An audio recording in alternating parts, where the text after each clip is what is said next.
हे हे তুই বিড়িয়ে রিস নি কেন এনে বসে কি আর বা তুমি না গাছ চড়বা মাস্টার কমনা সো তার নেই কসলাতি আছে কসলাতি দেই এনে কসলা কসলি না রে সবাই নদীর ধারে যাই এই উদু গাছের গোড়ায় না বুঝে মাস্টার তো আসেনি নদীর কথা খালি তোমার বুকের মধ্যে আনসান করে ওঠে নাকি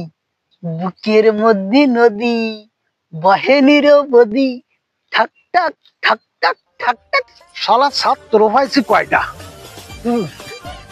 হ্যাঁ গেল কাল সে কয়টা দেখছি আকাশ বাতাসে দোয়ায় দোয়ায় কাণ্ড কারখানা বুঝদি আর বাইরে এই ভাপাটা দুটো কোয়ারে বসে কোন আকারে বাগানে বিড়ি সর্বনাশ করতেছে আজকে ভাবলাম যে ওকে কন ধরে নিয়ে যাবো নদীর কাছে নদীর বিষয়ে একটু ফড়াবো এই আসিস নাকি এই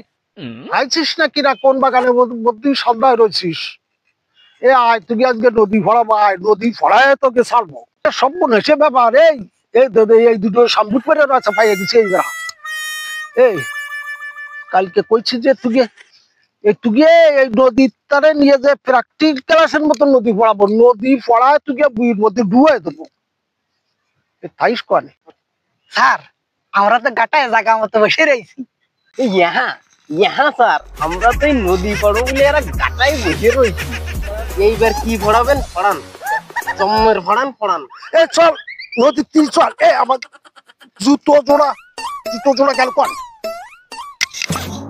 জুতো জোড়া পাচ্ছি না চল নদীর তীর চল আজকে থেকে প্র্যাকটিক্যাল পড়ায় ছাড়বা না নদী এই আবহাওয়ান কালের নদী বইয়ে চলতেছে কিরকম ভাবে নিরবধি এই নদী সম্পর্কে আজকে তুই পড়াবো জি স্যার একটু ফড়ান নদী সম্পর্কে শোন এই নদী সম্পর্কে জানতে হলে আগে জানা দরকার নদী কাহাকে বলে এবং নদী কত প্রকার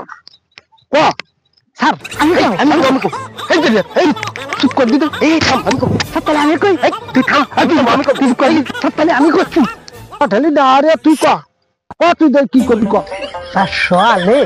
ফরেনকার মাইয়েরে নদী কয়ে ডাকতে শুনেলাম স্যার ওই কয় প্রকার তো আমি ভালো করে জানি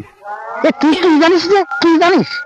না আমি জানি না ওই ছোটবেলাতে দেখতেছি একরকম এই তারপরে দেখতেছি স্কুলে যাস না আরেক রকম আর এখন দেই আরেক রকম